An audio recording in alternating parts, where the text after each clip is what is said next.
ரொம்ப அற்புதமான காட்சி. இன்று கார்பதிவு போடும்போதே இறைவன் இந்த கட்டெறும்பை ஒரு அழகாக உங்களுக்காக அவர் எதவோ தூக்கி செல்கிறார். அதை அருமையாக இறைவன் இந்த நேரத்திலே உங்களுக்கு சுளுக்கு என்று சொல்லுவோம் எங்கள் நாட்டிலே இந்த எறும்பை.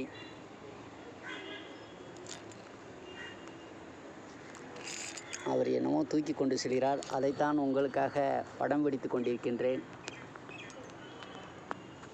நம்முடைய சுமைகளெல்லாம் இதுபோல தூக்கி சென்று நம்முடைய வாழ்க்கைகள் இந்த சுமையை இறக்கி வைத்து, உன் சுமையெல்லாம் நல்லபடியாக இன்றோடு உனக்கு பாரம் குறைய போகிறதா என்று சொல்லிக்கொண்டு இந்த நேரத்திலே ஒரு அற்புதமான ஒரு காட்சியை உங்களுக்கு காணொளியாக படம் பிடித்து எடுத்துள்ளேன். எல்லோருக்கும் நல்லதே நடக்க வேண்டும்.